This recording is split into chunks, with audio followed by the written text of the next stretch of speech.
At a big family reunion, my aunt suddenly said, "Since you have the biggest house, we're moving in with you." I took a deep breath and replied, "That's funny, because I just sold it." Their faces dropped when the new owners walked in. I could hardly believe what was happening. I had never thought my own family would try to invade my life like this. But knowing them, I should have seen it coming. Every family has that one relative who thinks they're entitled to everything, and in my case, it was my aunt, Barbara. She was always quick to comment on how others lived their lives, but never seemed to fix her own problems. Last summer, we had a family reunion at my place. Not because I volunteered, but because my mom gently suggested it was my turn to host. I say gently, but it was more like a demand. "It's only fair, since you have the biggest house now." To be clear, I worked my tail off for this house. I didn't win the lottery, didn't inherit it, and nobody handed it to me.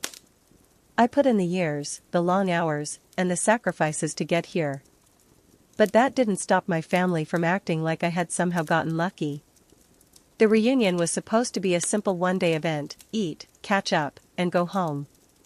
But not with Aunt Barbara. Halfway through the gathering, she sat back in my living room like she owned the place, rubbing her stomach and sipping the beer she didn't even bring. She looked around and then, in front of everyone, said, "Well, since you've got all this space, we're moving in." I blinked, thinking she was joking at first, but then she kept going, "It just makes sense. Me, Diane, and the kids can take the guest rooms. You don't need all this space, and we're struggling right now. Rent's going up, and family helps family." I looked at my mom, hoping she'd shut this nonsense down, but she just nodded. I turned to the other relatives, but no one said a word. Some pretended they didn't hear it, others looked away. Then Aunt Julie muttered, "That actually makes sense."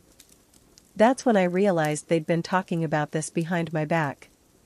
Planning it. Assuming I'd just roll over and let it happen. I took a deep breath, trying to keep my composure. I knew if I lost my temper now, I'd look like the bad guy. So instead, I smiled. "That's funny," I said, keeping my voice light. "I just sold it." Silence. Pure silence. Every single one of them froze. And then, just as if on cue, the front door opened. "Hey, are we early?" The couple stepping inside looked around, smiling. They were the new owners. I had invited them over to measure some spaces before their official move-in date. Aunt Barbara's jaw dropped. Diane gasped. My mom's eyes went wide. "You, what? You sold the house?" my mom sputtered. "Yep," I said, taking a sip of my drink.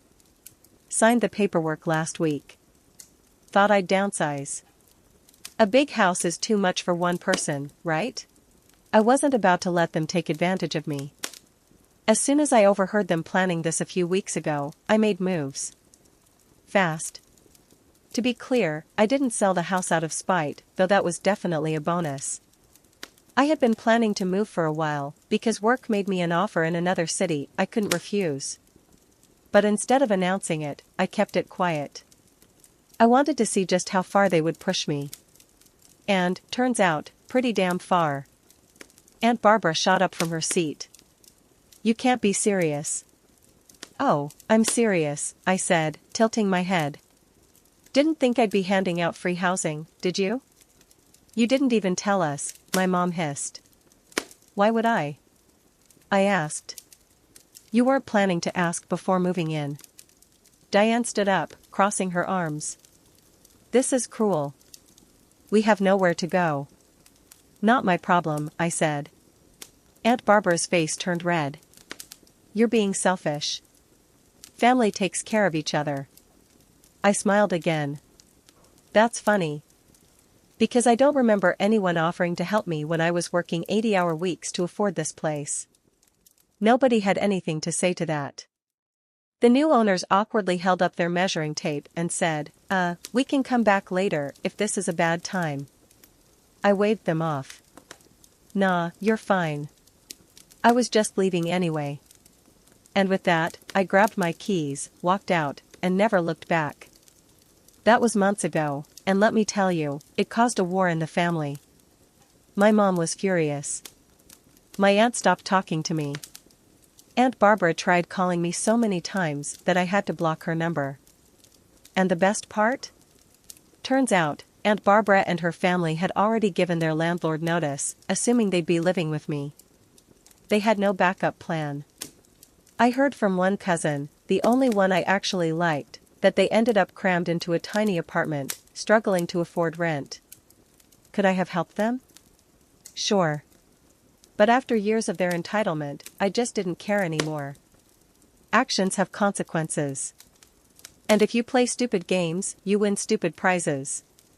But it didn't end there. A week after my move, I started getting messages from unknown numbers. Turns out, Aunt Barbara had convinced some distant relatives to guilt-trip me into sending money.